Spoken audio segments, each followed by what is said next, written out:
Hey, Bobby Manning here. Welcome to the Garden Report inside Barclays Center. Sherrod Blakely with me here on the last game before the trade deadline. C's going as hot as you possibly can. 126-91 over the Nets. Blowout from the start, 28-2 lead in the first 5 minutes. Jaylen Brown, Marcus Smart lead the Celtics with 22 each.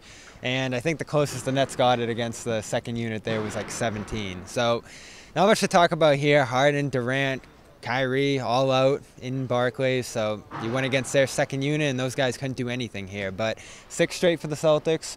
We're talking about 13 of their last 17 being wins. This is about as high as you can go in. Where does it leave you on this team heading into Thursday? Well, the biggest thing for them is that they're playing consistent basketball. And frankly, it's a good problem for Brad Stevens to have. I mean, you're talking about a team where you don't necessarily feel this huge need to make a deal. But you want to make one, but you don't feel it's necessary because you're playing so well. And I think sometimes people forget that the players that they are going to war with now are the ones that they were planning to all season long. It's just that now they're finally healthy where, you know, the only people you see on the inactive roster are guys who are literally not going to play at all this year. We're talking about Bobo and PJ Dozier. They're going to be on that report a lot. Exactly. So the guys that they're playing with are the guys that they intended to, and it just so happens they're winning. So I think Brad Stevens needs to do something to make this team better at the trade deadline, but I don't think that there's this tremendous sense of urgency that I think it would have been had they struggled and played 500 basketball at this point like they were earlier this year. So lots of talk about health from Ime tonight. You've heard from him again and again. You can implement sets. You can play the guys together the way you always want to when everybody's healthy. So when you have your full complement of guys, it feels like it opens up the playbook, helps us out defensively, obviously, and then that makes it easier on offense, getting out and running and things of that nature. But we're seeing a good amount, seeing the rotations at work, seeing the combinations at work, and I think you're seeing that carry over into the game. Yeah, I'd say that for us, it's really getting a chance to see everybody, which we hadn't had the full complement, and so it's hard to gauge where we're at or what we really need without seeing everybody until now. And I'm sure it opens some eyes to other people that are already calling about some of these guys and seeing how well they're playing. So I'm sure it works both ways, but like I said, we are happy with how we're playing, happy with what the guys are doing, and seeing our full group together now. And I'm sure it changes some of the conversation based on what we're doing lately. But what worries me is when they're not.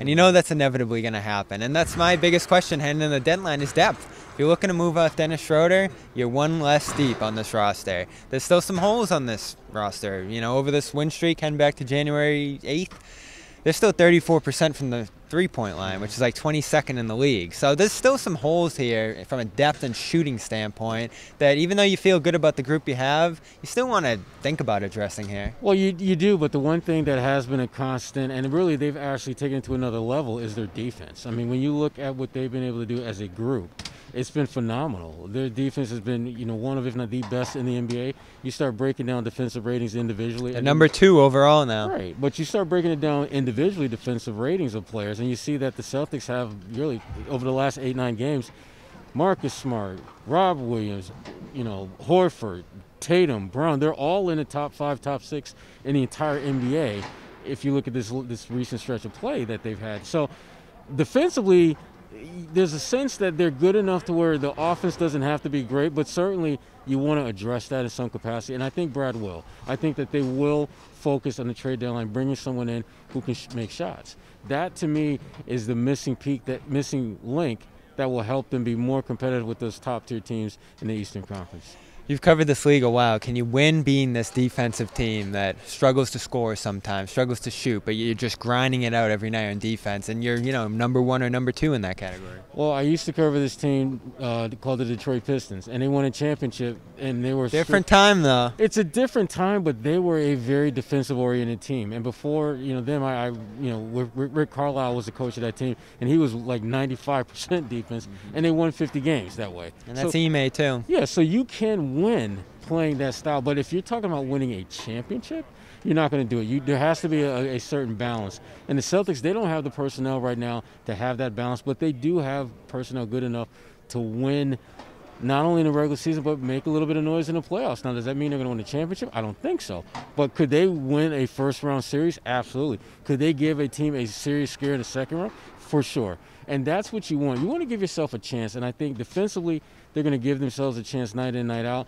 But they do need to add a little bit of something to the offensive repertoire if they're going to have a real shot at making some major noise in the postseason. The guy I love, Harrison Barnes, haven't heard much on him. Doesn't, Kings made a big deal today. Steve Bulpett says they're not done yet, so we'll see where that goes. I know a guy you likes, Terrence Ross, if the price is right. What do you, if you're the Celtics, if you're a fan, what are you looking for on Thursday? Well, I think you got to distinguish between fans and Brad Stevens. All right. Because fans, I think, two different things for sure. Fans would love to see, like, Lonzo Ball or Harrison Barnes or someone who has a certain name brand appeal. But at the end of the day, you got to get good players in here. Isaiah Thomas, when they traded for him, wasn't exactly a name that fans were jumping for joy over, and yet he turned out to be two-time All-Star, top 5 finisher for league MVP. Now, are they going to get someone that good at the trade deadline? I don't think so. But I do believe that they can get guys that can help them win both in the short term and postseason. And again, I mentioned Terrence Ross a lot because Terrence Ross is a guy that is affordable, he's available, and I don't believe it's going to cost you significant assets in the short term. And he's a guy that, frankly, you would want to see him in a winning situation. And the other, kind of X factor in all this is Terrence is from Portland. Mm-hmm. You look at this Celtics staff, starting from the head coach, as well as members of the staff.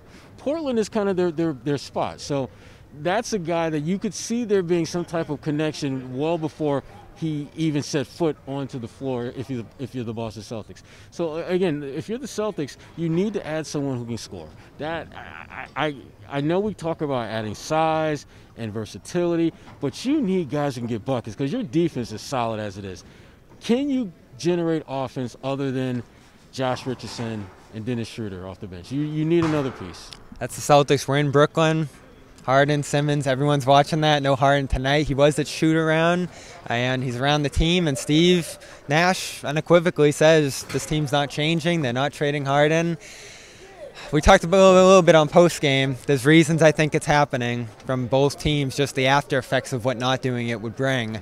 You don't think it's happening, though, do you? I don't think it's happening because I just don't think that there's a sense of urgency for both sides to get something done.